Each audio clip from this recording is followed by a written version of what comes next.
Hello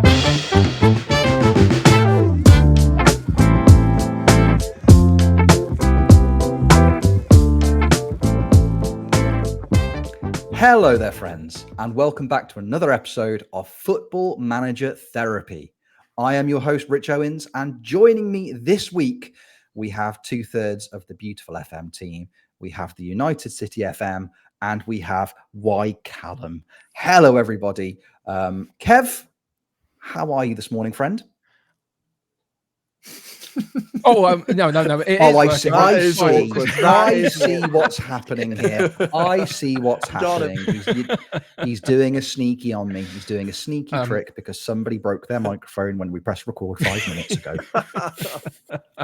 Oh, that was joyous. Thank you for that, Rich. I'm really happy to be here. It's a lovely morning. It's lovely to see your two smiley, happy faces. Where else would I rather be? Well, I mean, I've got a dinner to get to in about an hour and a half, so there. But other than that, you two, lovely, great to see you. Exactly. It's lovely to be back as well. It's lovely to be back. Obviously, last week, Callum and I weren't here, and it was the first time that I've missed a record that's actually happened in a long time.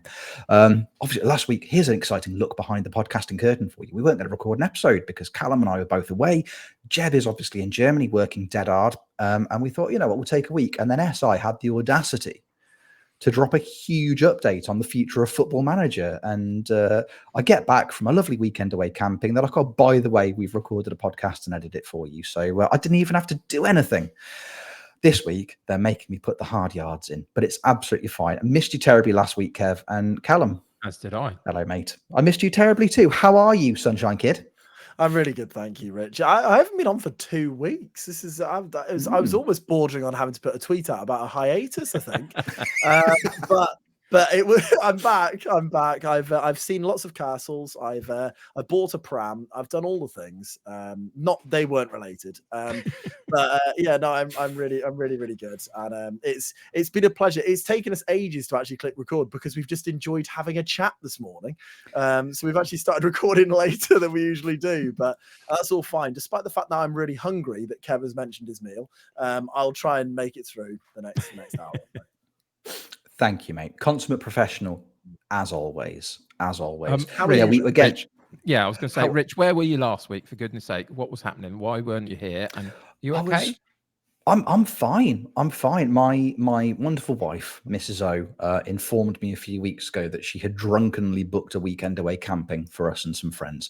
So I was in a tent. I was in a tent with my family and one of my friends and his family as well, having a wonderful time, getting hacked to death in the ankles by my friend's son because he insisted on playing football with me for hours and hours and hours. Which was absolutely fine because technically it counts as training for the charity game at the end of the month. So that was an absolute treat. But it was lovely. I did miss you. Sunday morning, I was just sat around having breakfast with my family and my friend's family, and just looked up and I was like, anybody opinions on Segundo Volantes? Anything? And then just like my son just looked up with a mouthful of pan au chocolat. I was like, what's a Segundo Volante? And I was like, it's fine, mate. Don't worry. You crack on with that. Little chocolate. Pretty much the response you'd get from me as well, to be honest. Yeah, exactly. Why are we talking about food again? For heaven's sake, now we've got the meal and pan au chocolate. I always end up talking about food. It happens 3 times a day on my stream, for goodness sake. It happens. Just what we do. Yeah, exactly. We were going to start with a save update, but it's just going to be, here's what I've had for breakfast. One of my lovely viewers even chucked a load of subs my way because I said it would take a load of subs to make me eat a particular sandwich that he created on stream, and so I ended up having to do it last week. It was quite interesting. I've heard about it. It was a unique experience. I wouldn't necessarily choose to do it again specifically on that one, but it was fine, you know. Hey, talk to us about the sandwich, Kev. Talk to us about the sandwich. It was grilled peach, which is a weird thing to put in a sandwich in a way. Goat's cheese and fried egg. Now, the thing that I would say about it is that none of those are particularly standout flavors. So there was nothing there that was particularly like impactful. They were all perfectly fine together. If you like the sweet, savory kind of thing, which I do, it's all right. The thing that I didn't quite get was the actual, just the texture of the peach having been grilled in the midst of it. It just didn't quite work for me as a texture thing, but I'm not a massive cooked fruit fan anyway, as a general rule. So other than that, it was perfectly fine, because all of those flavors are actually pretty chilled out anyway. So yeah, fine, all good. I did not see that sandwich come in. Like each ingredient that came, I was like, "What? Grilled peach? Like, didn't know that was a thing." Oh my word! It was fine. Yeah, it sounds like a really wet sandwich. I think consistency-wise for me, probably not the one. Said the word. Never moist. apologise. I've done it again. I've done it again. Accurate description of the sandwich. I think there you go. That is a soggy sounding sandwich, but I'm glad you enjoyed it. And hey, for an amount of Twitch subs, I will also eat weird sandwiches. Just going to put it out there. Yeah. I will shill myself. No. Don't step on my stuff. Thank you. You keep scaring yourself on a live stream. Thank you very much for a certain amount of subs. That's what Rich Owens does. That's the content we come to love.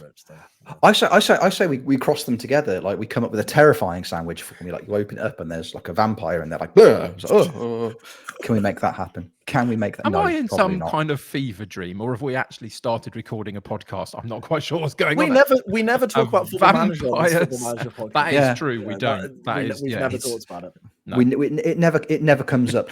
Contact. We were reading some reviews on Chartable of our podcast, and my favorite one is like, it's a really well put together podcast, but they don't really talk about Footy Manager. And I'm like, we're proving them right. We are proving them right. We are absolutely proving them right. So you are welcome. You are welcome, American podcast listener who wrote that review. And I hope you're still listening, and I hope you've enjoyed the last 5 minutes. Indeed. Perfect. Shall we balance the books, fellas? Should we talk about actual Football Manager? Okay. Sounds dodgy, but okay, let's do it. I'll let you go. Let's break new ground together, shall we? Let's crack on. We like to start with a save update. You know this to be true. We know this to be true. We start the podcast just what we've been up to recently. And fellas, I do apologize. It's my turn. So immediately go and get a hat, put it on, and just hold on to it, cling on to it, because there have been developments. There have actually been developments in the Scandinavian Triple Crown. It's the only hat I had available.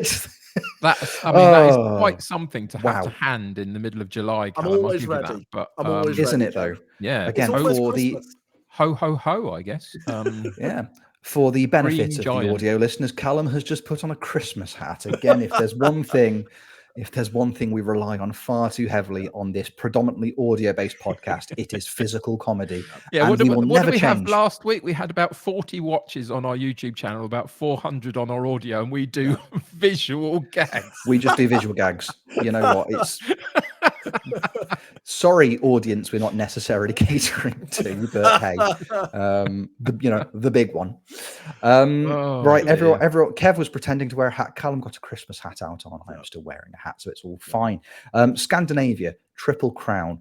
It's been happening. My goodness, it has been happening. I think last time we talked, I think we were just starting season 2. We had done a transfer window. I was feeling confident because form started well in season 2 with Rosenborg in Norway. Going to be honest with you, fellas, form started well and it continued. We hit stride early doors. The football was nice. We had a really, really good transfer window. There is a key metric to managing in countries like Norway that we'll talk about in a little while. But for wider sense, good transfer windows are essential in that country. And I had one. And we were just playing really, really nice football. Braut Bruns, Mini Haaland was scoring for fun, which helped because if there's one thing we really struggled with Rosenborg in season 1, it was scoring goals. So we started 3 wins from our opening 3 games, top of the league, 9 points. And long story short, that's pretty much where we stayed. We just kept on winning games. We were grinding out results where we needed to. We were turning over teams when we needed to. We had a really, really good Norwegian Cup run as well. We got very, very lucky season 2 because we drew a lot of lower league Norwegian teams in those rounds. And if you've ever played PvP, if you've ever beaten somebody like 8 or 9-0 in PvP, squad morale goes through the roof, which is such a boost. And it was like having those fixtures. It was like having a PvP fixture against somebody who's playing a random tactic with no goalkeeper midway through your season, because you go out, you smash a team 8 or 9-0, morale is sky high, and you go back into the difficult league games carrying that morale. And that's exactly what happened to us. We went out, beat a third tier team. The week before, we had one of the main competitors in the league, like Bodø Glimt. Bodø Glimt are the bogey team. If you've ever managed in Norway, you will know this to be true. They are ever so good. We beat a team 7-0 in the Norwegian Cup, played Bodø Glimt next fixture and took them apart 3-1 at home. Absolutely sensational scenes. Can't remember the last time I beat them convincingly in a Norwegian save. It was fantastic. Everyone played well. Mini Haaland played well. My defense were fantastic. Everything's looking good. And again, it just set a precedent for the rest of the season because we just kept winning games. Like momentum, I've never seen momentum like it. We were defending well. We were scoring goals. It was absolutely fantastic. Dropped a couple of points here and there, but nothing too terrifying. Unfortunately, Bodø Glimt didn't have the best season. I say unfortunately. It was quite a bonus. They kind of stunk up the gaff. They drew a lot of games. They turned into Pictionary experts. I don't know how you managed that, Rich, because when I was there, they did not do that very often at all. No, I was very, very lucky. And I think the key reason is what I was alluding to earlier. Transfer windows in Norway are killers.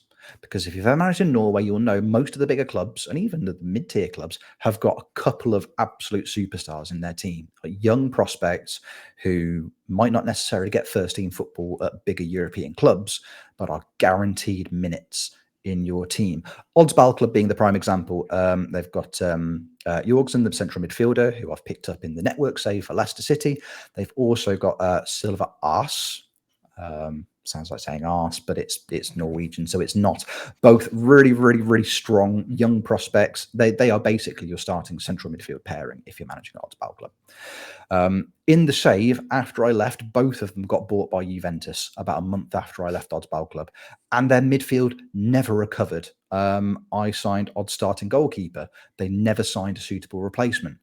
Odd nearly got relegated season 2 because they never replaced. Similar thing happened to Bodø Glimt. They lost 2 or 3 first-team players, and they didn't bring in like-for-like replacements. So they were weakened in their midfield and they were weakened in their defence, which is why they were conceding a lot more goals than they did the season before. I was very lucky with my transfer window. We said it was good. Every first-team player I sold, I managed to bring in a like-for-like replacement. So somebody who was as good as, if not a little bit better than, the player that I'd sold, which in Norway is not the easiest thing in the world to do because it's not the highest profile league. It's harder to attract the slightly bigger name players to your club. So you've got to be you've got to be a bit sneaky about who you bring in. You've got to be very careful in the transfer market. With a challenge like the Scandi Triple Crown, if you're just doing a longer term Scandi save, if you're trying to do like a build a nation, for example, it's fine. You take that money, you reinvest into your youth system, and you bring the youth players through. And after a few seasons, you will probably have a similar replacement to the one that you sold. With the Scandi Triple Crown, I'm trying to get out of the country as quickly as I possibly can. So throw a little bit of money at it, which isn't always the easiest thing to do. But I was very, very lucky. The players that I signed were as good as, if not in most cases, better than the ones that I had sold. And I think in the long run, that's what carried me through the rest of the season. Bodø Glimt dropped off, but then, when they disappeared, Strømsgodset just turned into the best footballing team in the country as well, because they were matching me result for result for result the whole way through the season. They were the first team I lost to during the league campaign, and I just couldn't pull away from them. They were matching me game for game. And my goal difference was very good because my defense were very good and I wasn't conceding the same amount of silly goals I was the season before. Season 1 with Rosenborg, I was just leaking goals left, right and centre. But we managed to tidy up the defence a little bit, strengthen where we needed to. And it just goes to show if you can stop conceding goals, you're going to win a lot more games. Because if you're drawing 1-1, 2-1 here and there, those draws instantly turn into wins because you're just not conceding the silly goals you were previously. And that's again, that helped me enormously. So I'm matching Strømsgodset result for result for result. And then they just forgot how to win football games for a month. They think they picked up 2 points from a possible 12, and suddenly there was a gap at the top of the table. And I was like, suddenly I'm like 5 points clear. This is amazing. And then suddenly after that, all the results, every time Strømsgodset or Bodø/Glimt played a team that were kind of, 5th, 6th in the league, they were dropping points again. Suddenly I find myself 8 games to go. And I think I was 13 points clear at the top of the league. I'm like, this feels like it could happen. But suddenly they're like, hey, a win here. If results go your way, you could seal it today. And like, let's go out there and get it done, boys. And then the wheels didn't necessarily fall off, but the screws keeping the hubcaps on started to become a little bit loose. Suddenly I'm picking up injuries. I think in my run-in, Kev and I were talking before we hit record today, I don't think I had a fully fit starting 11 for the last 2-3 months of the season because I was just losing players left, right and centre. My star centre-back, American hero, Chester Moist Muffins, he did his hamstring with 3 months to go. So he missed the run-in. My other very, very good centre-back, Augustinsson, who I turned from a left-back into a centre-back, he did his cruciate. So he was missing for periods of time. So suddenly the defence are rotating, the midfield are rotating. Mini Haaland, he did his toe. He was out for a month. So I'm like, oh, it feels like I'm not sprinting over the line. I'm crawling over it. But fellas, shockingly enough, we did it. We didn't bottle it. We held our nerve and we made it. We won the league, I think, with 4 games to go. Wow. It's like, this is, we are done. It feels nice. I was also still in the Norwegian Cup as well. So we finished the save with a Norwegian Cup final and we beat Viking. We beat them 2-1, which was absolutely superb. So we finished our time in Norway with a league and cup double with Rosenborg, from a team that I kept up on the last day season 1 to suddenly turning it around and becoming the best team in the world and winning the league in season 2. So I've done it. I'm out of Norway. What a result. It was bittersweet because I loved that Rosenborg team. I absolutely adored it. It was so much fun. And I was sad to say goodbye. I almost had my work the space moment, because instead of pressing resign, I nearly pressed retire, which probably wouldn't have left the safe in a very good state. Fortunately, chat picked it up as I was hovering over it. They're like, no, that's the wrong button, Rich. Don't press retire. Retire is not what you want to do. So we shook hands with the board. I was like, thank you, but I'm off ski. Mm-hmm. And I resigned from my position, which was, again, heartbreaking. Felt terrible because I just really liked that team. And then begins the long wait for work in Sweden. Destination number 2 in the save. Problem with the Norwegian and the Swedish leagues is they run at pretty much opposite times of the year. So you sat there waiting months and months and months and months for something to come up. So the Norwegian league ends, I think, late November, early December. Mm-hmm. And then you've got to wait, kind of 4 or 5 months for the Swedish league to really, really kick in, because at the end of the season, everybody's job in Sweden was secure. So there were no jobs available. I was like, well, now we play the waiting game. And then the Swedish league format is a really, really strange one as well, because when the league starts, you actually don't start with the league fixtures. You start with the cup fixtures. You get put into a Swedish Cup group stage and you play 4 or 5 fixtures before you even start the league campaign. So you've got to wait for those to finish. And then you've got to wait for a team to stink up the gaff and maybe the manager to start getting a bit wobbly in terms of their position at the club. And it's just, you just have to sit there. And it took about 6 months before any jobs became available. Suddenly, 2 became available at once. The AIK job became available. And the Gothenburg job, no, sorry, not Gothenburg. It was Gothenburg, I think. There were two big jobs. It was Gothenburg. Yeah, 2 big jobs became available at the same time. Now, they're 2 of the higher reputation clubs in Sweden. There's about 4 or 5 kind of clubs with 3-star reputation. They're the big ones. The biggest, in my opinion, although they haven't been great in real life in terms of the league recently, is Malmo. They are very, very good financially, very, very strong. And they were looking a little bit precarious. The season before, they finished 10th in the league, which is awful by their standards. And I was like, well, if they've had a really, really bad season and suddenly I'm available, they might be interested in me. Maybe we can have a conversation. They were not interested in me in the slightest. weirdly enough. They had a really bad start to their campaign. I think they were sat, I think it was like 13th after the opening 4 games. But then again, the format, there's a gap kind of quite early in the Swedish season. So you play 4 or 5 kind of cup games, then you play your opening 5 or 6 league games, and then there's a break for about 6 weeks in kind of, mid-May to early July. And they were sat around 13th with 1 game to go before the break. And I'm sat there thinking, hey, if they lose this game and that job becomes available, I might be in with a shout. They bloody won it, didn't they? Took them 6th. They flew at the table and their job remained secure. And I was like, well, that's off the table. But the 2 others became available. And I, had a chat with Chat, who were influential in talking me out of the odd job and taking the Rosenborg gig. And I was like, hey, let's talk, boys. What are we saying? And the general consensus was there aren't many AIK streams on Twitch at the moment. So I was like, right, we'll chuck our hat in the arena. We'll see what we can do. Applied for the job, I think it was mid-May, and didn't get an interview until the beginning of July. And I was like, that seems counterproductive considering how badly you're doing in the league. I think that at that point, they were second bottom. Took the interview, and it was not an easy interview. I was expecting them to come in and go, oh, we've seen you've done wonderful things in Rosenborg. You've won a league and cup double. Please come and manage our football club. We would consider it an enormous personal favour if you would come and manage our football club. They're like, sorry, who are you? And why are you applying for this? Have you managed in football before? We don't recognize. I've just won a league and cup double at Rosenborg. Rosen who? Wattenberg. All we can see here is that you cultivate a very negative dressing room atmosphere and you're really bad at talking to the press. So are you sure? Are you sure you want the job? I was like, yes, please. I would really, really like the job. And I started the interview like, right, I'm confident, like this is going to go my way. To like, by the end of it, I felt like I was begging.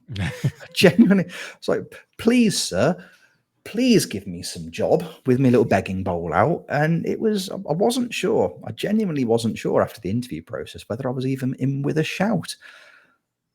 Fortunately, they took pity on me. They took pity on a little chancer. Who's done a couple of things in a league that technically is, I think like 8 European rankings above theirs. And I was offered the job with AIK, and I was delighted to accept. So Sweden is underway. The squad is that there are some absolute gems in the squad, by the way. Sweden's a bit of a funny league. There's a really good mix of like youth and experience across most teams. Weirdly enough, the experience always seems to be at centre back. I don't think maybe it's some kind of weird Swedish league registration rule that I didn't pick up on, is that all centre backs have to be over 33 in the league. There don't seem to be any young ones. But I've got a 6'8" goalkeeper. I've got I've got a load of teeny tiny little forwards as well. So like most of my strikers are under 5'10", which I think is nice because I've gone from having a massive lad to loads of little lads, which I quite like the concept of. It's a fun looking team. They've given me a big budget. So I think it started as like 6.2 million to spend on my squad, which is astronomical compared to what I was getting in Norway. I have had to allocate a lot of that over to my scouting budget early doors because all I could see were players from Sweden, and that was it. Nothing else. So as it turns out, there are quite a few European players that are interested. But we've started. We played one game. We played one game against local rivals. I think it was Gothenburg we played last night, who sat second in the league, away from home, baptism of fire, took the job, and a day later I had a game. And I'm delighted to announce we won 2-1. So instantly, I am club legend. I am demanding statue. I am demanding open top bus parade across the entirety of Sweden. It's going well. So fingers crossed. Chat are saying this is probably going. There is potential for a Rosenborg replica. Take over a club that were in the relegation zones halfway through the season, keep them up, and then smash it season 2. Although the good news, so it's the bigger thing. The good news for me is that they were second bottom when I got the interview. Their caretaker won a game which took them up to I think 11th, and then I've won a game which suddenly took us up to a 7th or 8th. So I'm already top half the table. So it could be going. I've had a touch there. I've definitely had a touch. Well, it could be going significantly worse. Rich, Callum. I'd like to offer you 3 different congratulations. First of all, congratulations for getting the new job.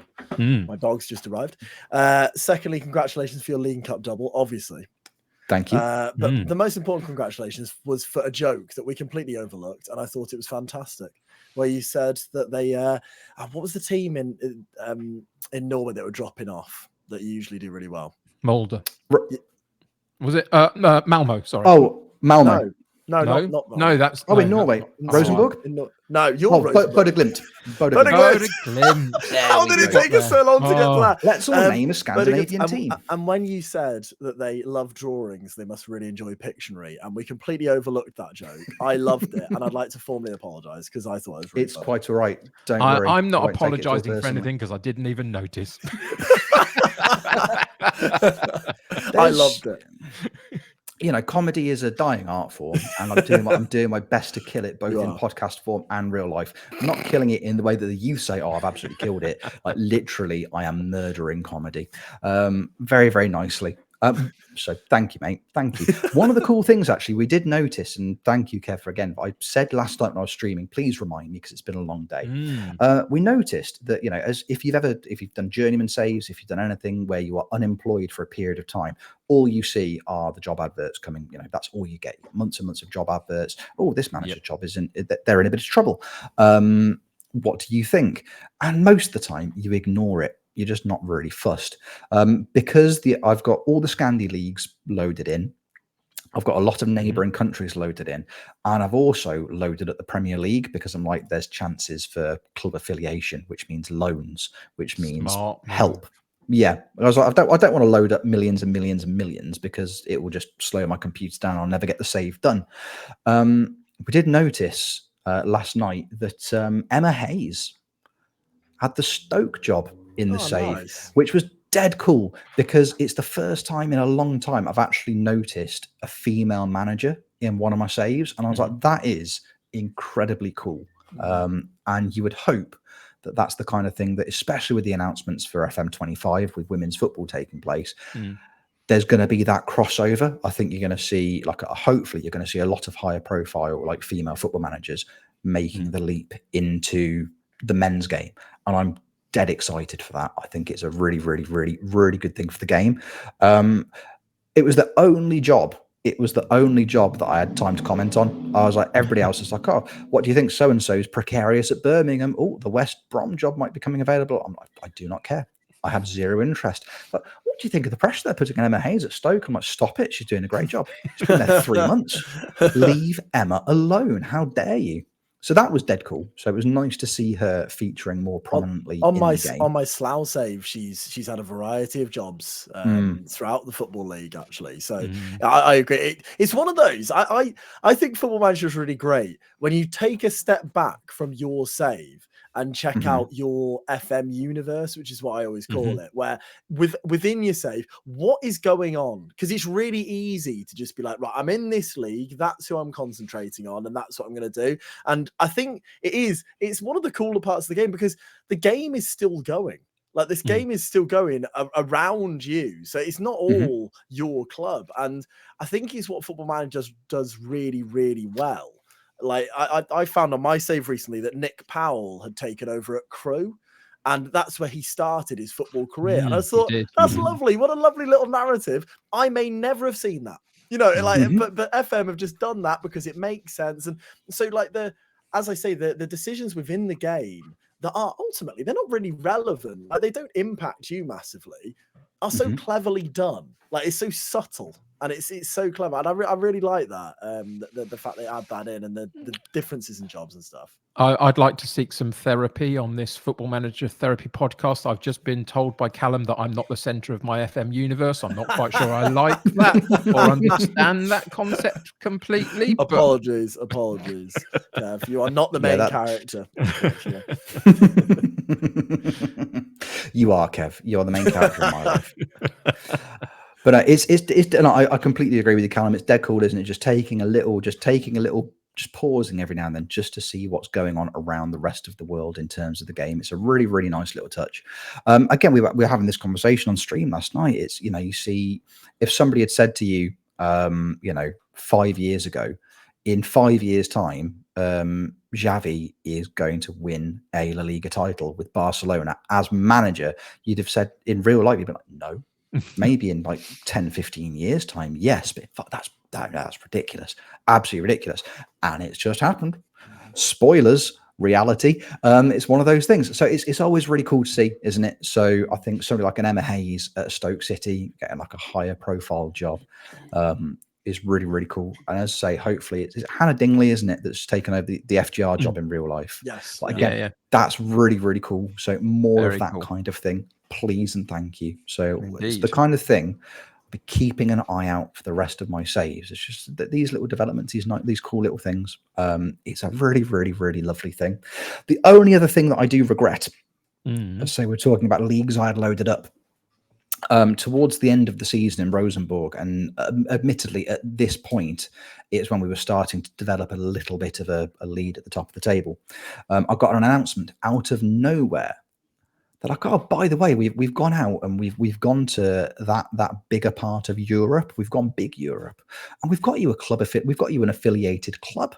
Have you heard of AC Milan? Because they will now just send you all of their players on loan at no cost to you. Is that okay? And I was like, yes. I'm weirdly, I am okay with that as a core concept. That's absolutely fine. And then clicking on AC Milan's team, realizing I didn't have Italy loaded in the database and they had no reserves. I'm like, cool. Thank you so much, game. That could have been any high profile Champions League-esque club in Europe, but no, just have this one with all these invisible grayed out players. Thank you, game. Dead appreciative of that. Thanks, FM. So yeah, back down to earth with a very, very big bump in that moment. But hey, it's all going well. Sweden is go. I am confident. Next time I stream, I'm just going to throw loads and loads of money at players and just see who I can get into Sweden. It's going to be awful, but I'm also really looking forward to it. So that's what I've been up to, and that's been nice. Congrats, Rich. It's all good. Thank you very much, fellas. Thank you very much. It's honestly, I was a little bit, after how badly season 1 went, I could just see myself sat here and be like, oh, you know what? Season 6 in Norway, it's not going well again. And I was like, when the announcement came out, you could carry over saves from 23 to 24. And I was like, they've seen how badly it's going for me. They've aimed that at me personally. But no. It's all going to be fine. But you could make the compelling argument, fellas. You can make the compelling argument that is not the highest level of success that the podcast have achieved this week. Because it is, we're recording this as we do on a Sunday morning. And, the dust has now settled in the aftermath of yesterday's Football Manager World Heavyweight Championship gauntlet match. The reigning and defending champion, the United City FM, Kev Lesnar. See, Jeb's not here. I'm not doing it justice, am I? You're doing all right. I'm doing all right. My advocate, Jeb Lesnar. No, Kev Lesnar. I am Jeb Heyman. I'm not Jeb Heyman. Actually, no, last week, Jeb pretended he was me, and he did a really good job of it as well. I think we've decided you're Richie Whippleman, aren't we? I am Richie Whippleman. Yeah, I'm the Harvey Whippleman of my own podcast. There's no justice in the world. Kev went into yesterday's gauntlet match with a title to defend. How'd it go, pal? Well, it was a really, really interesting evening of drafting. The gauntlet match itself, just so anybody doesn't know, there were, let me just get this right, there were 6 participants, 2 start on a particular draft stipulation, and they play head-to-head against each other over 2 matches, and basically then the winner stays on and the other one goes home. And so the first matchup was Big Man on Campus versus Grimmy. And there were going to be 5 matchups in total. I was the champion, so I was the last person to come into the competition. I was kind of their title match at the end, so they fought amongst themselves to get to me. So there were going to be 5 matchups. They gave us 6 different stipulations that the 5 matchups would be choosing from, and we didn't know which one we were going to get, literally until they said, this is your stipulation. There is the match, the draft engine. Go for it. Go. And you didn't know what you were going to get until that point. So it was difficult to kind of prepare for. I'll come back to that because I had a slight advantage on that front. But the 6 different stipulations were things like American-only players was one. There was one that you could not draft into your squad anybody that could naturally play striker, attacking mid-left, attacking mid-right, or attacking mid-central. There was one where you had to only draft players that were 1.7 meters or shorter. So I think that's about 5'7", 5'6", somewhere around there. It's 5 foot. It's 5'5", and Oh, the okay, fact something that like that. one was referred to as the sweet left foot stipulation was just bless him. Whew. Love you, Mike. They woke up and they chose violence. So there were a couple of others in there that had varying nations as part of it, so it was a bit of a wider amount of players, but the actual budgets were very random as well, and we'll get back to that as well as we go through. So originally it was Big Man on Campus versus Grimmy. I'm not going to go through exactly which stipulations they all got because I probably would get them wrong anyway because they were quite complicated, but Grimmy won that first matchup. So he then went through and played against JM Thoughts, and again they were then handed a different stipulation, went into a brand new drafted their squads, played 2 games against each other. And actually, this is where it went slightly weird a little bit in that Grimmy won it. He was very, very good in those first 2 fixtures against Big Man on Campus and then JM Thoughts. But unfortunately, he also then had a bit of a family emergency that took him away. So he had to leave the contest after having beaten JM Thoughts. Grimmy, I hope you're well. I hope everybody around you is well. And yeah, he did amazing, though. Those first 2 encounters, he was absolutely fantastic. So Grimmy then had to leave the competition.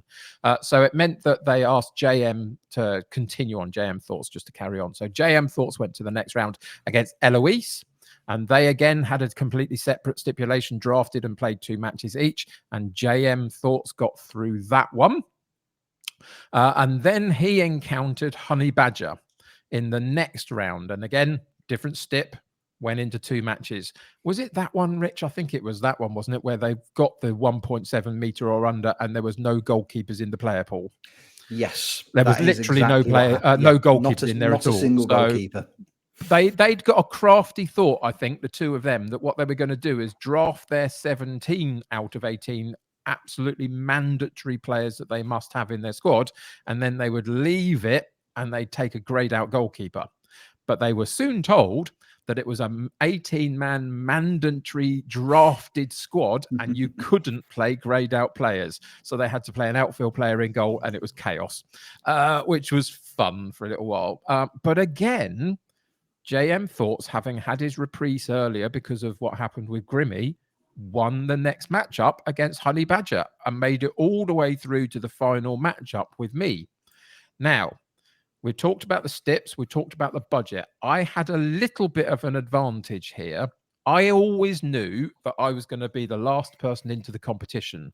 And I always knew that that would mean I could spend the hour that it took them to draft and play 2 matches in the setup before me to think about what 2 player pools and stipulations I was going to be working with, either or. And so I did that. And then I got to the point where the 2 that I was left with was one of those with multiple nations as part of it. Now, I didn't know what the budget would be, and there's a rumor going around it would have been a very small budget, but I knew the player pool.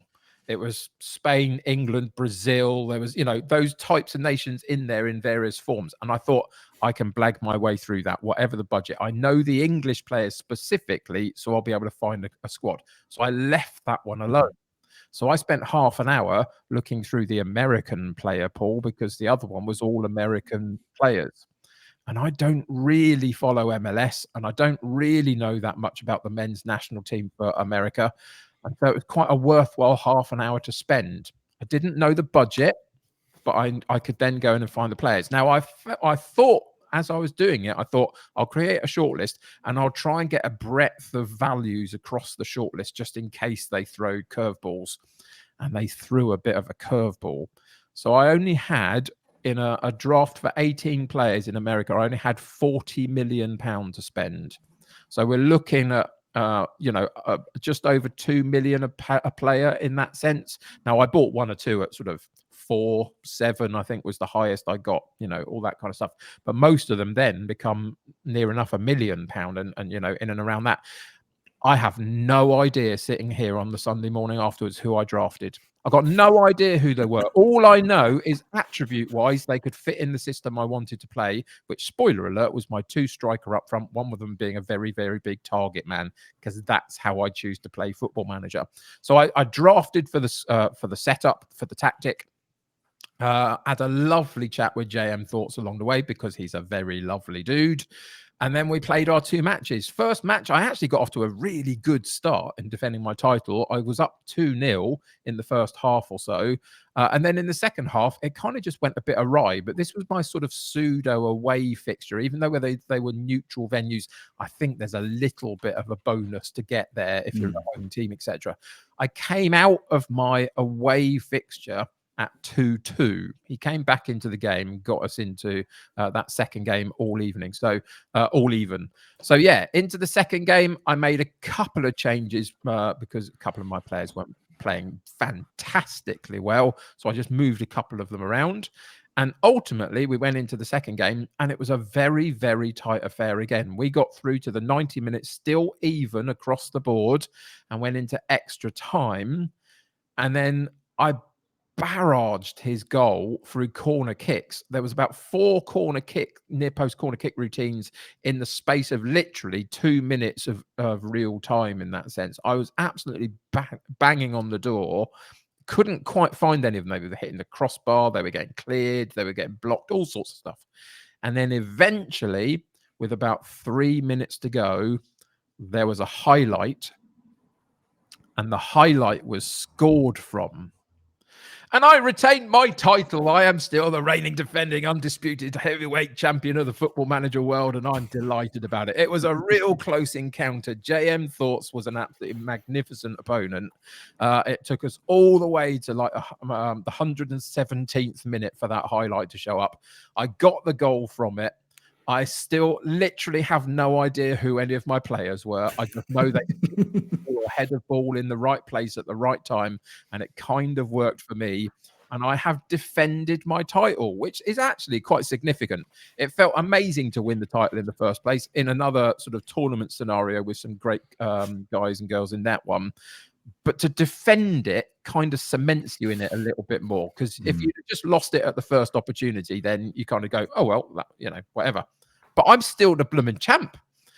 Come on, FM community. What have you got?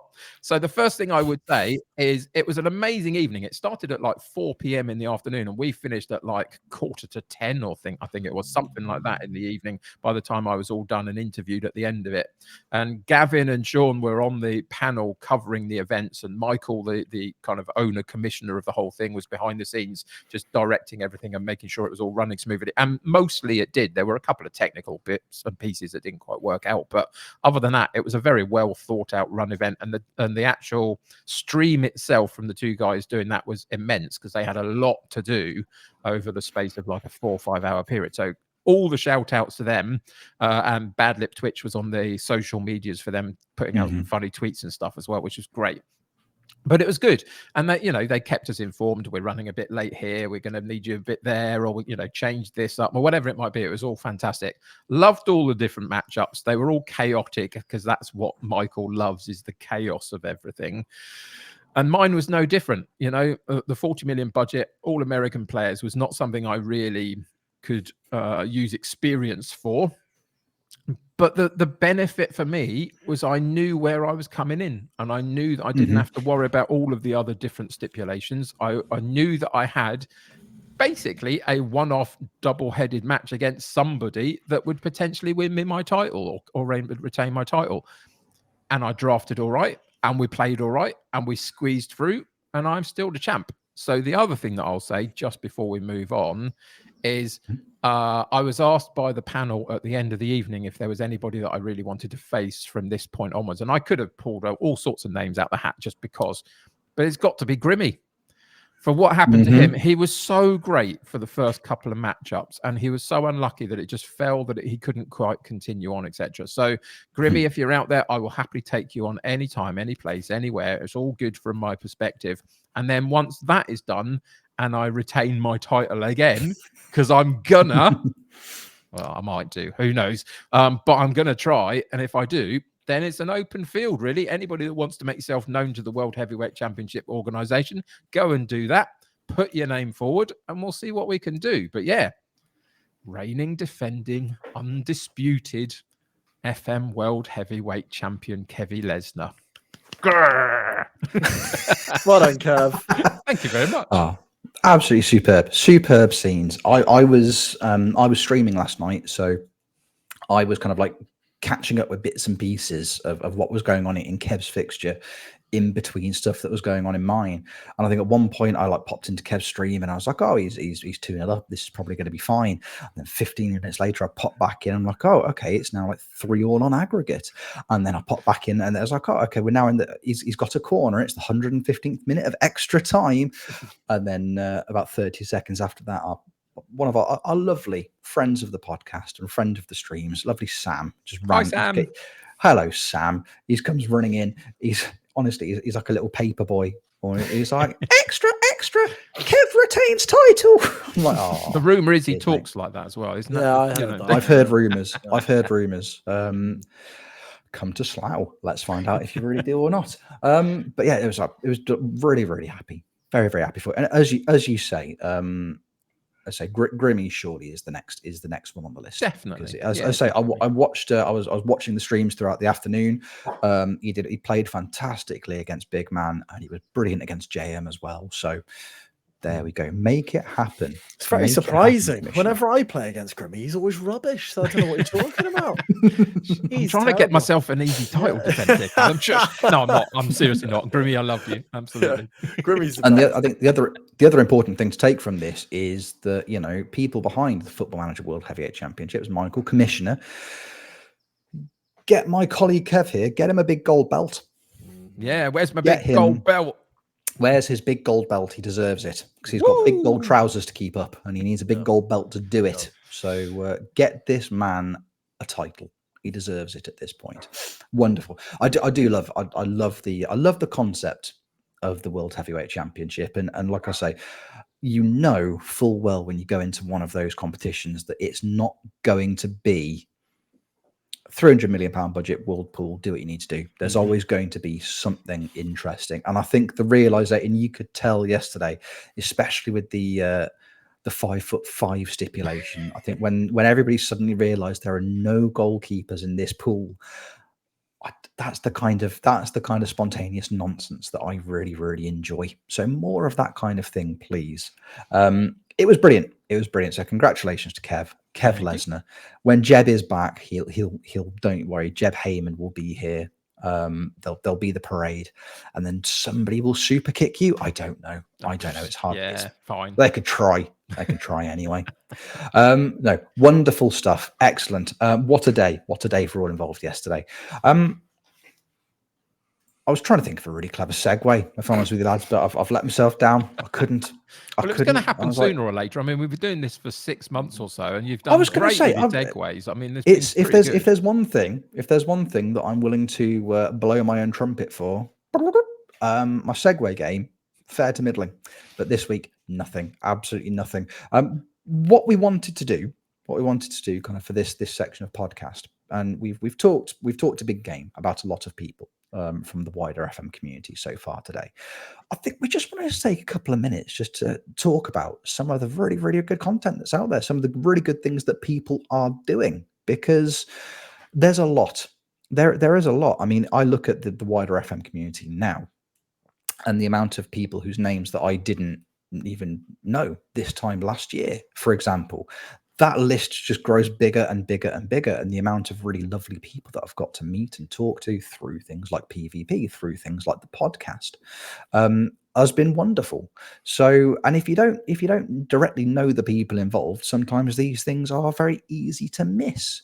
And, if you're somebody who listens to this podcast, who doesn't necessarily, if you just enjoy playing the game, by yourself, if you don't stream it, if you're not involved in the more online kind of things, then you might miss these kind of things, because there's some really, really good stuff out there. So we just wanted to take a minute to talk about some of the really, really good work people are doing in the wider FM community, some of the content you might want to check out if you enjoy watching streams, listening to podcasts, whatever it may be.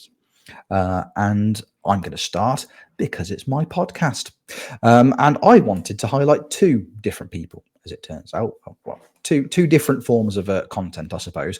First and foremost, we've touched upon, we've mentioned their names not so long ago, and that is Grimmy, and that is also Gavin Brash, who was involved on the comms team yesterday for the World Heavyweight Championship. They both make up part of the collective behind the kind of Unbelievable Streams podcast, or Unbelievable Productions, I think is their overarching their overarching gig. They do all sorts. But one of the things they do Unbelievable Streams. They sit down and talk to FM content creators.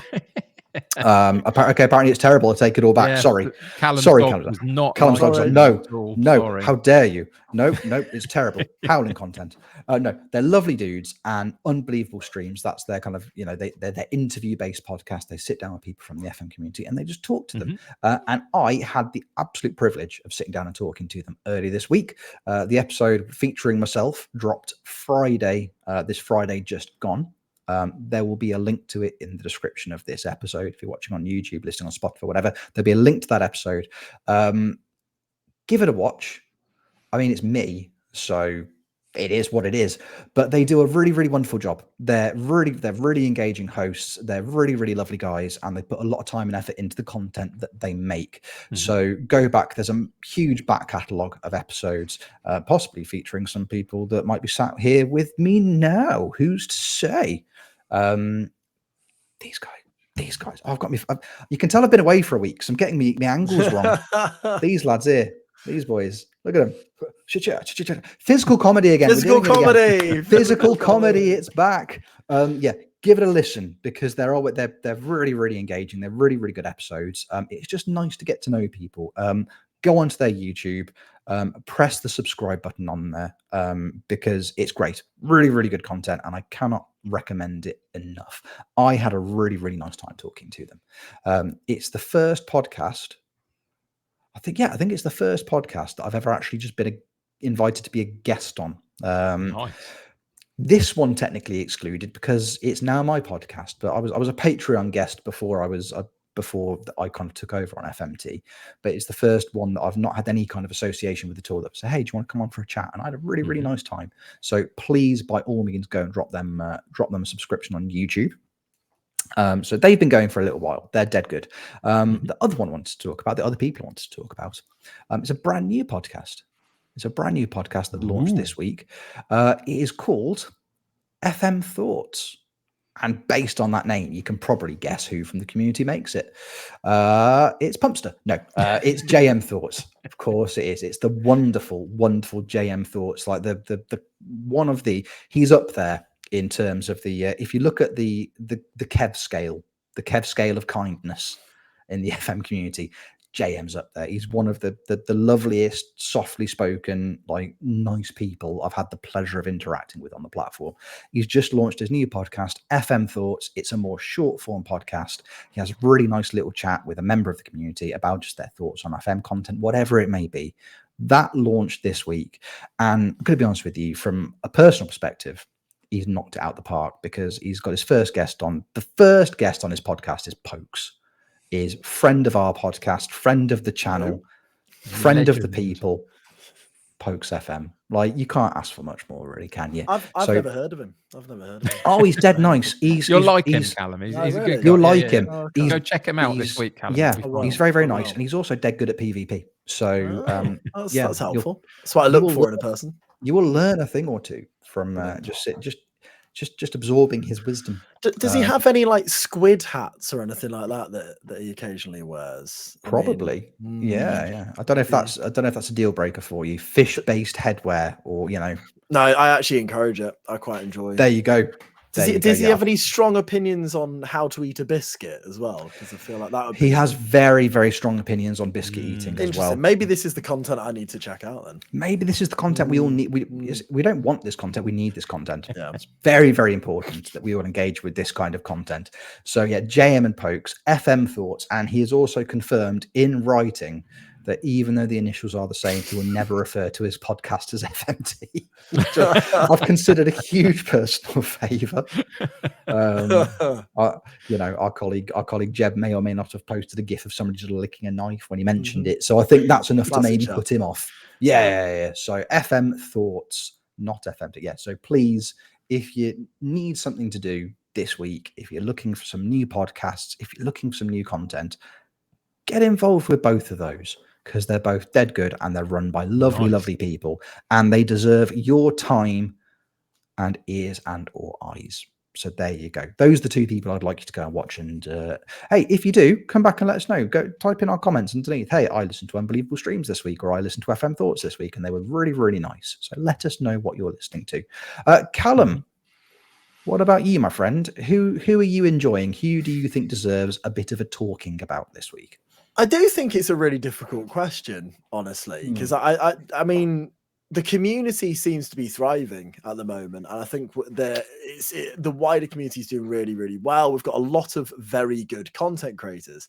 That being said, there's somebody who I really, really enjoy watching, and I think he's genuinely brilliant at what he does. And you might not be familiar with him, if you've listened to this podcast in the past. Well, this is what we want, new people. Yeah, you won't have heard of this one. He's a little person called Tony Jameson.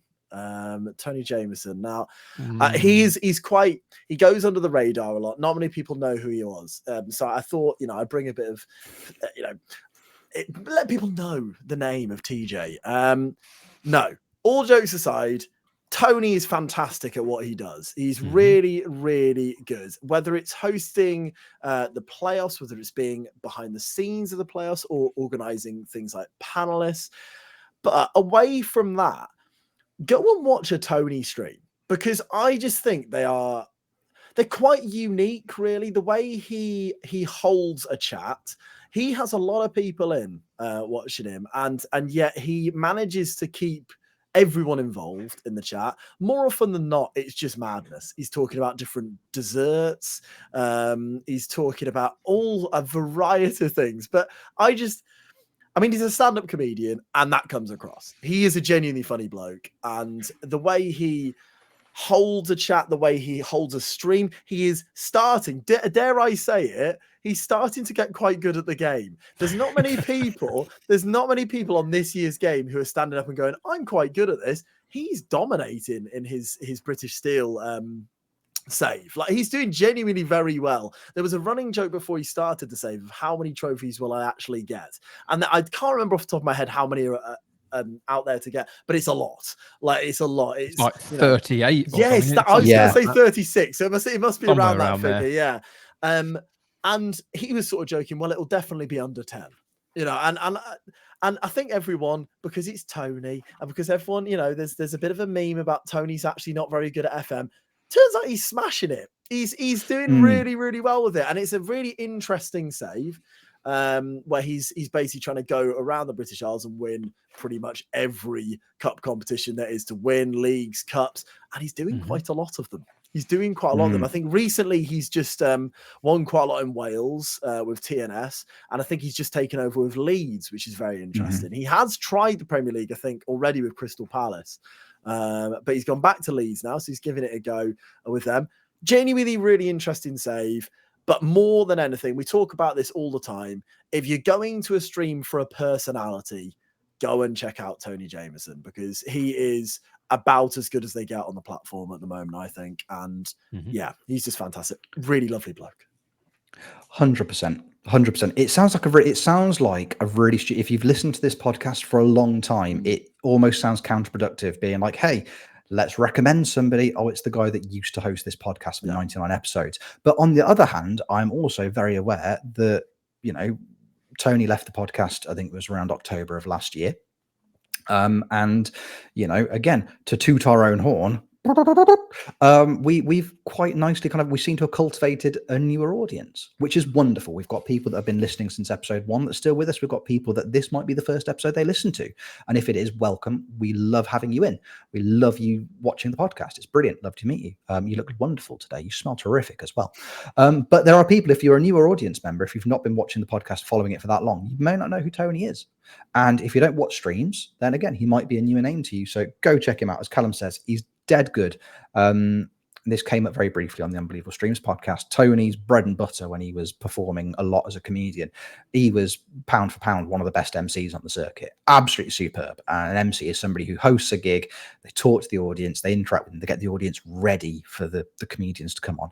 And that's all he does when he streams. He MCs a stream, and he does it absolutely superbly. And as you say, he's got really good at the game as well.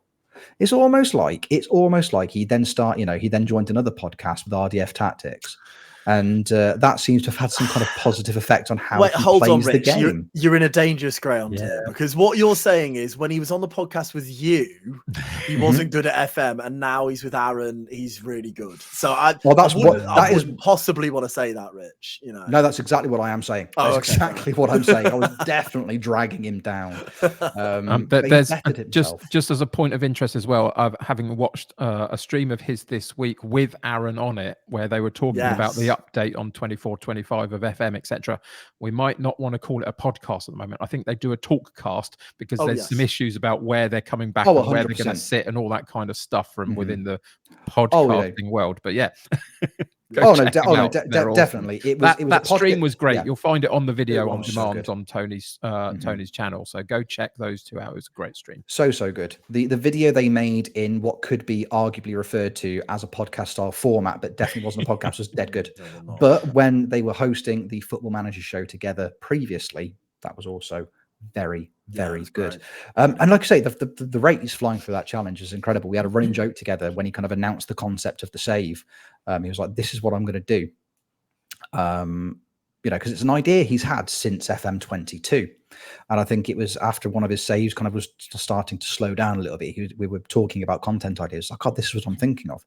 And at that point, we kind of sat down and did the maths together, and I messaged him and I was like, mate, so in order for this save to work, if you're going to finish this save, you will need to win a trophy on average every 2 streams between now and the end of FM22. He's like, maybe we leave it for 23 then. And I was like, but even then, that's still a trophy a week. And he was like, well, we'll see where we get to. And he's probably going to win the whole thing, isn't he? Because of course he is.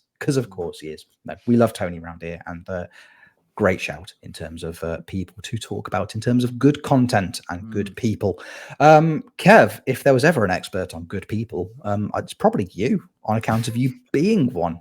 Who have you got, pal? What have you got for us?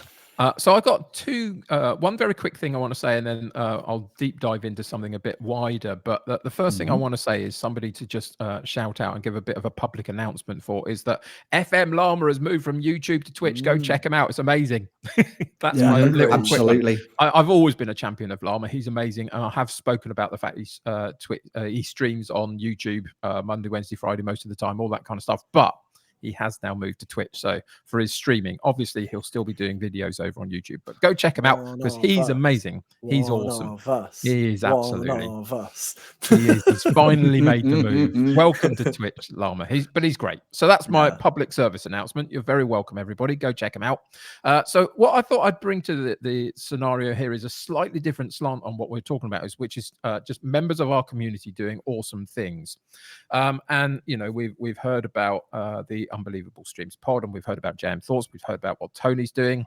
So here's my thought, right?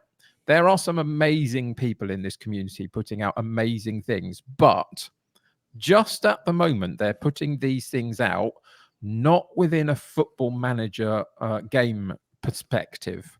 There's if you've seen around recently, there's the Minecraft FM server going with lots of people playing on there. There's people having been played Formula 1 Manager in the past. There's all sorts of different genre of games out there that people are gravitating towards, because their desire to play Football Manager might be not as strong in FM23 for various aspects that we've all talked about over the last few months about where the game sits. But here's the important thing, and Callum mentioned it in his little section a minute ago. His basic perspective was he watches Tony, and now Tony is potentially getting good at the game. But the reason he watches Tony is because of who Tony is and the personality he brings and the competency of hosting an afternoon or an evening of streaming action or whatever it might be.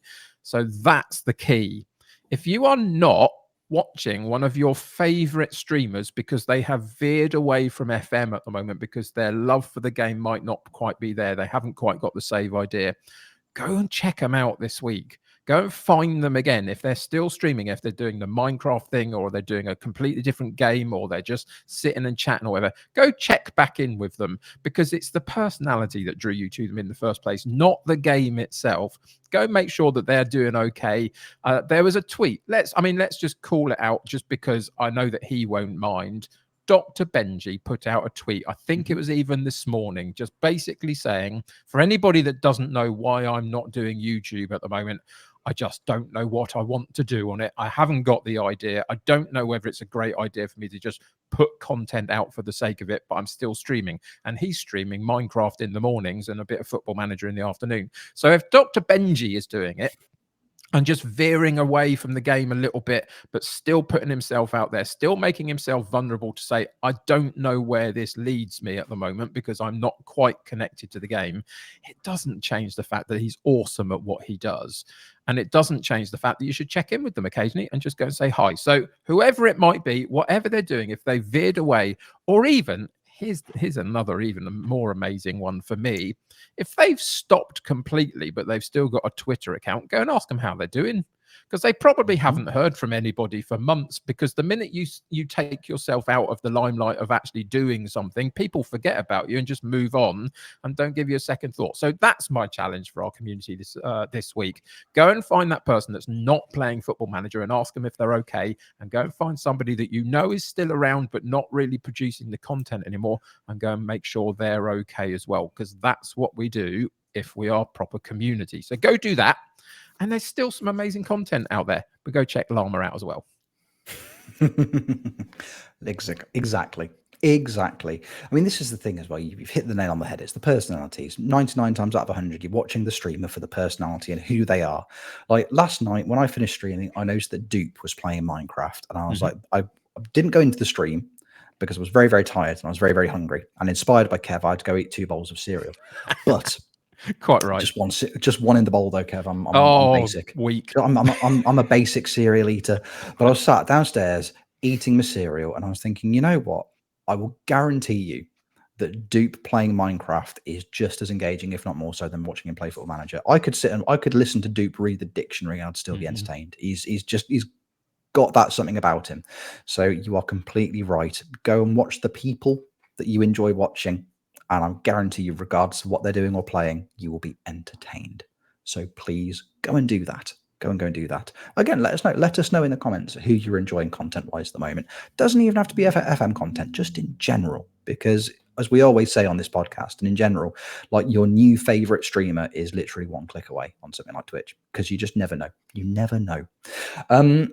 Before we start to wrap up, lads, before I do the catchphrase and all that kind of thing, I think there's one more thing we just need to very, very briefly touch on. Callum, hello, mate. Are you busy at all on the 29th of July this year? Yeah, I'm busy, I'm afraid. Yeah, I've got shopping quite in a the big castle. thing on. Yeah, yeah, exactly. Yeah, I'm just riding the pram round the castle. It's like Perfect. Yeah. No, on the 29th of July, you were not going to believe this, listeners, but there's a charity day happening at Slough.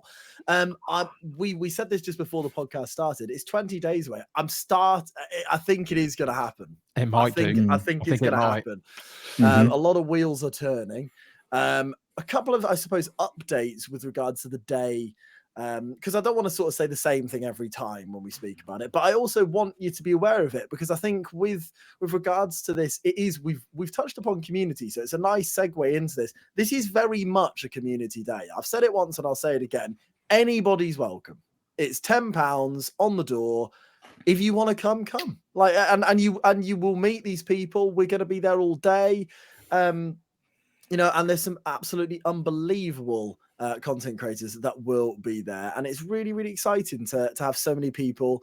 And I will never stop saying thank you to them for giving their time to do it. And it's really exciting. I suppose the big update from when I last spoke to you is with regards to the actual match itself. So the charity match between FM content creators will be streamed. I have been working really hard on making sure it will do, because I'm very aware of the fact that Slough isn't next door for everybody. It's not next door for any of us. We've got to travel, and some people cannot make the journey, and some people cannot afford to make the journey, and some people are not even in this country. So there will be, you will not miss out. You will be able to watch the game, and spoken to the videographer. Yeah, I know, a videographer. I'm not just filming it on my phone. As a videographer, it's going to be really good. If you follow me on Twitch, you'll find it on there. If you don't follow me on Twitch, you'll still find it on there. It's going to be on the Callum channel. And yeah, I'm really excited to see how it's going to work. There's going to be a highlights package so we can watch all our excellent football again and hear Kev's wonderful commentary again. If you want to hear that back. While we're in the realms of announcing things, why not? Should we announce the full commentary panel? Shall we? Hang on. Do you mean it's just not me doing a one-man show for 4 hours or whatever? Just you, Kev. Unbelievable. You, I'm glad about that. So the commentary team. So to start off with, we have got the absolutely wonderful Connor McNeish, and he is someone who was pretty pivotal in getting me involved in Slough. So I'm over the moon that he is going to be involved in this as well. He is Slough's commentator. So he takes over Rebels Radio. He was always a part of Rebels Radio, but now he is Mr. Rebel Radio, which is fantastic. So I'm really, really chuffed that we get to have him involved. And then we've got a couple of others alongside our wonderful Kev. So we know Kev is going to be part of the commentary team. And we've got 2 more. One who I'm delighted is involved, because it looked like for a very long period he wasn't going to be able to be involved in the day whatsoever, is our very own Jeb. Jeb Aru is involved in the commentary team, which is so brilliant, because not only is Jeb fantastic, and I'll be honest with you now, when we were thinking about people to mention in the community, I was between Jeb and Tony, because I think Jeb is so fantastic for this community, and what he does, he brings a professional level to things like the playoffs. Like, if you ever do any sort of paneling or anything for the playoffs, you will become abundantly aware of how unbelievable Jeb is at this sort of thing. And so not only is he going to be involved in the commentary, he's obviously going to be in the podcast in the evening, which is amazing news, mainly because it means it will actually be competent, because we'll be able to it'll actually go out to people and be recorded. Yes. But it will be Jeb, and it's lovely. And you'll be able to see the fact that me and Jeb actually really like each other. And it's all a myth. It's all a myth, I tell you. We'll be hugging all day, I assume, skipping, holding hands. And then, oh my word, I've got another one. Yeah, Go on. We've mentioned him as well. It's only blooming Llama. We've got Llama in the house. So he is the other commentator. What a team. Could you ask for a better team? I don't think so. I just don't think you could. No, genuinely you couldn't. So we've got a really, really good commentary team. It's going to be a case of, because I'm very aware I've named 4 people there. That's a lot of people to be speaking at the same time. We're gonna be rotating people. We might even have people going down and doing in-game interviews. Who knows? We'll see how we play that, but it's guaranteed to be a really, really good watch. So if you are in the situation where you're thinking, I love the idea of it, there's no way I can get there, you will still be able to see the game. So that's really, really exciting. We will be announcing the second manager this week as well. So that's really, really good. And hopefully by the end of this week, we'll also know the 2 squads, because at the moment I've announced everybody. And I can't remember who it was. Someone on Twitter said to me, this is a very, very large team, because on the announcements, it says, welcome to the team. And I was like, no, we haven't got a squad of 30 going there. It is 2 separate teams. It's just they haven't been drawn within their side yet. So me and Rich will be finding out what team we're a part of, whether we're part of Team Illusion or part of Team Mystery Manager. But So that's also really exciting. We're 20 days away. We're only a couple of podcasts away from all being next to each other doing this, which is really, really exciting. It's gonna be and that is the other genuinely lovely thing that we have just announced, basically, is that all four of us are going to be at the pod. And we didn't know that that was going to be the case. We didn't know that Jeb was going to be able to make it. For a while, work was in his way, and it's not. And he's going to be there, and we're going to, all four of us are going to be there to do the podcast, which is going to be fantastic. It's the way it should be. It's the way it should be. Oh, absolutely. Really, it's what we all wanted. Yeah. So the four of us together is going to be wonderful. Obviously, we've got our super special mystery guest confirmed for podcast as well. Couple of other little things just to throw in here. There will be a link. There's a Just Giving page that Callum has set up for the charity event, because we're raising money for Mind. Wonderful, wonderful cause. There will be a link to that in the description below this podcast. If you're watching on YouTube or listening on Spotify, there'll be links in the description down there. The other thing to also very publicly announce, I think I've talked about it on stream the other week, all the money that we make from the FMT Patreon for June and July will also be donated to the cause. So if you are on the fence about signing up to our Patreon, we do have one. It's in our Linktree description. There are if you're on Kev's fence, he'll push you in the direction of Patreon. It's dead good. You get early episodes, you get bonus content when extra bits and pieces get filmed and created. That goes up there as well. You can get it for £1 a month. You can get it for £1 a month. So those are available. Higher subscriptions are available, and some people have gone for them, which is crazy to me. But £1 a month, every penny we make from Patreon for June and July goes straight to the cause as well. So if you're thinking about doing it, why not do it now? It's the best time to do it. I am so excited about this. The fact that it's 20 days away is incredible. Get to spend the day with Kev, get to spend the day with Callum and Jeb and the wider FM community, fans, whoever it may be. Look, this is how excited I am. My bloody boots are here. I've got my boots. I'm so ready. Honestly, special moments for me. No, it's going to be wonderful. So if you can come 29th of July, Arbor Park, Slough, you should come. I would wholeheartedly encourage you to come. If you can't come, watch it on stream. If you can't watch it on stream, that's also cool. I'm not your dad. I can't make you do things, but I would wholeheartedly recommend that you do so. There we are. I am excited. And let us know if you're coming, just for the sake of it. Oh, gosh, please. Let us know. Let us know. Coming. Tweet us. Comment on this video. Just skywriting. Hop on the Discord. Send us a postcard. Whatever it is, communicate with us through the medium of dance. If I see somebody else on the window, what we do on the pod all the time. Physical. Like, they're coming to the podcast. Brilliant. Perfect. Absolutely perfect. It's what we want. Good. Fellas. Yes, I'm very conscious that Kev has a meal to go to this afternoon. So on that basis, I don't know about the two of yous, but I reckon that's a podcast. I agree wholeheartedly in a very, very succinct way. Perfect. Right, just before we sign off, Callum, where can the people find you making that delicious Slough content and just being a really, really nice human being? You can find me over on ycallum on Twitch.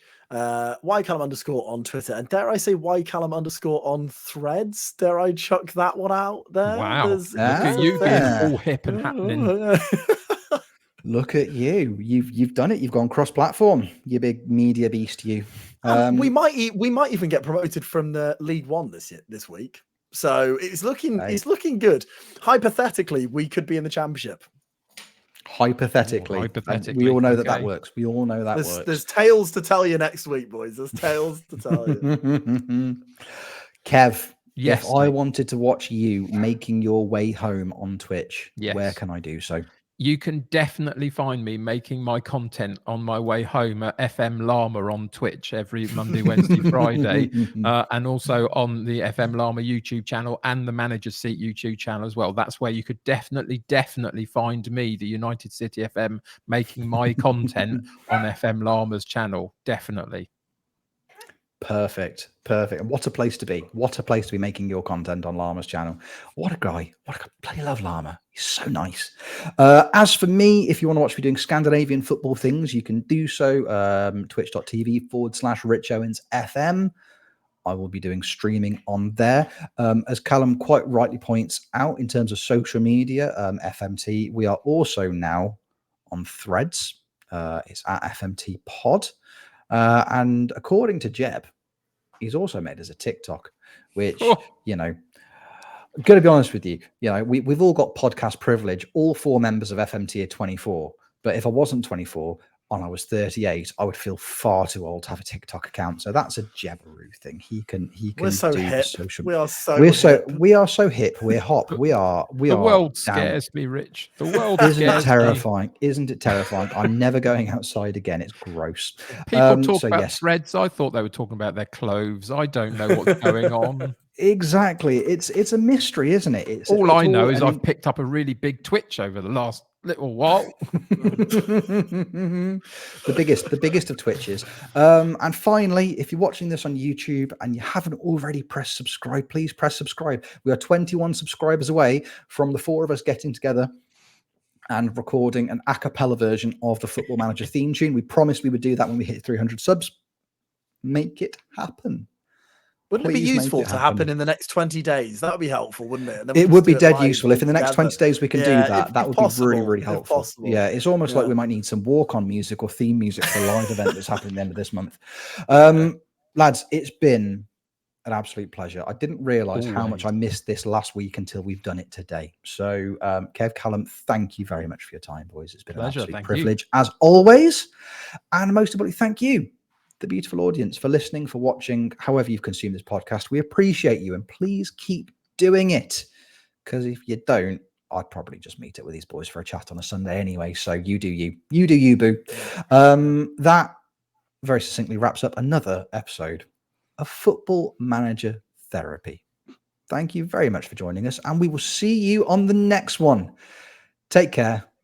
Love you lots. Bye bye.